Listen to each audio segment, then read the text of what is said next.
একটা কথাই মাথায় রেখেছি যে আমি পূজা না, আফরান নিশো ভাইয়া সবাই মিলে আমরা ওই ক্যারেক্টারটাকে মিট করেছি। ইভেন আমি তাদেরকে অনেক কোয়েশ্চেন করেছি, এইটা কেন, সেইটা কেন করেছেন, ওটা কিসের জন্য করতে হয়েছে, কিংবা ওইটা পরবর্তীতে আপনারা কি করবেন। সো এই কোয়েশ্চেনগুলো আমাকে ক্যারেক্টারে ঢোকার জন্য অনেক বেশি হেল্প করেছে।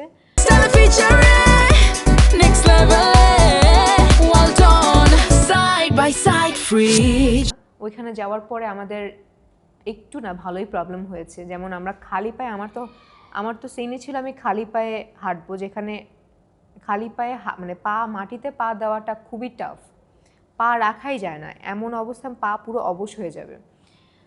তো আমি পায়ে ফিলও পাচ্ছিলাম না, এরকম অবস্থা, পা খালি পায়ে আমি হাঁটছি, কোনো শরীরে কোনো মানে চাদর কিংবা কোনো জ্যাকেট কোনো কিছু দেওয়ার স্বাধীনতা নেই, জাস্ট নর্মাল একটা সুতির শাড়ি পরা, কাঁপছি, মুখ হা করলেই ধোঁয়া বেরোচ্ছে, কুয়াশা, মানে সব কিছু মিলে একদম ডিজাস্টার অবস্থা ছিল। এবং তার চেয়ে বড় কথা হচ্ছে খাবার যেমন তেমন ঠিক আছে, খাবার রাতের খাবার, সকালের খাবার দুপুরে খেয়ে নিচ্ছি, দুপুরের খাবার রাতে খাচ্ছি কিনা সেটাও জানি না, খাবার নিয়ে কোনো প্রবলেম নেই। The problem is water.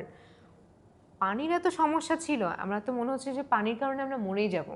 আমি আগে ভাবতাম যে আমার হাইফোবিয়া আছে, আমি উঁচু জায়গা থেকে, উঁচু বিল্ডিং থেকে আমি নিচ অবধি দেখতে পারি না, তখন আমার মনে হয় যে আমার হাঁটু কাঁপে।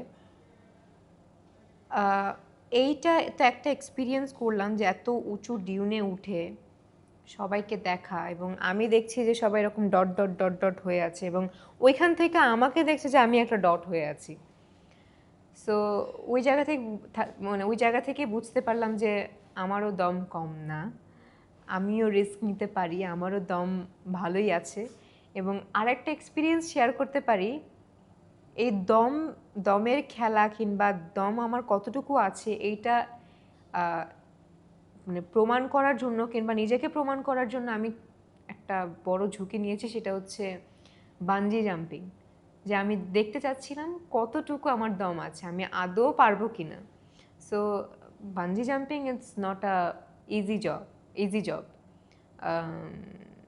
তো ওই বানজি জাম্পিং দেওয়ার পরও আমার মনে হয়েছে যে না, মেয়েটার ভালোই দম আছে।